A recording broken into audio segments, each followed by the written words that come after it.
Well, good morning, everybody. I'm hanging out with my friend John. Fox 5 Morning News starts. Look over there. And it starts right now.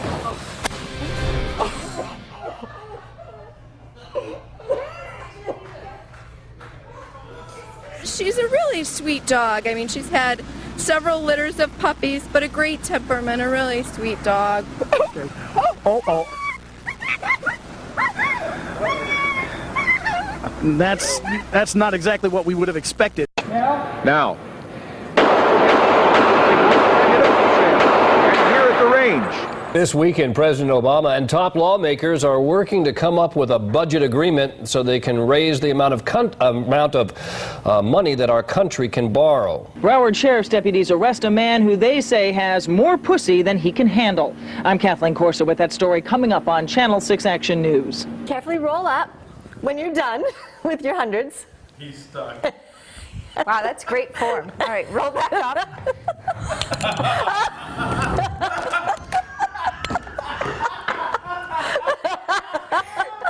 Well, that just happened. I didn't mean to do that. Welcome back to Good Day Tampa Bay. Yes, sorry.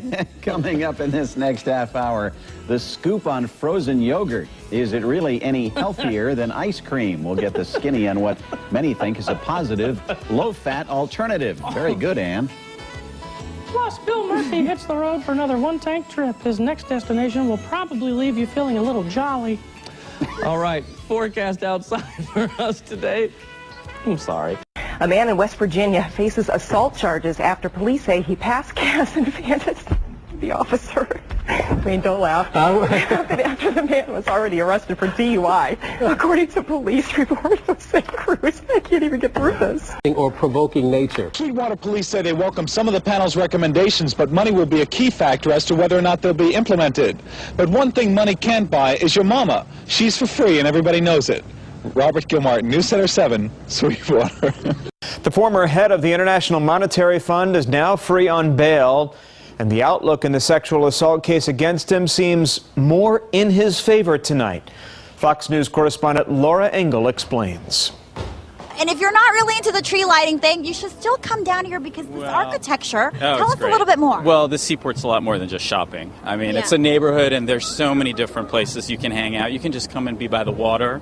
You can take a boat. If you could stop waving for a second. Now, a DTE spokesperson says the problems with the gas line were mostly fixed around 4 yesterday afternoon.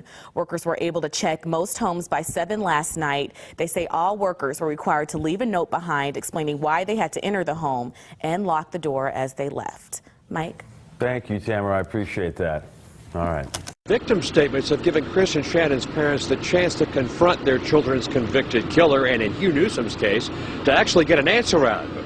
But the judge says what swayed the sentencing decisions, at least in his mind, were George Thomas's missed opportunities in a tight space, which persuaded him, as he said, that staying and doing nothing is as heinous as doing it all.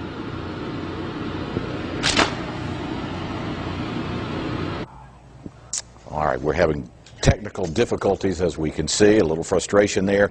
It must be. Oh, there you go. She hit the button, huh? I've been hijacked. Fiona. She doesn't even know.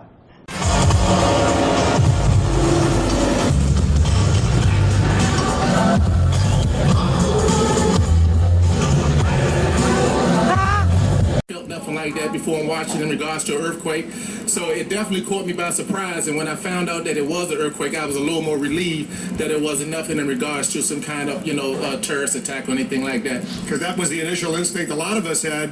Who knew it could be a terrorist attack or anything like else? At what point did you realize it was an earthquake? When I got outside, when I came up the escalators and I got outside, and security was informing everyone, oh, it's okay, it's just an earthquake, it's just an earthquake. So I had a little sigh of relief after that, but I was still concerned about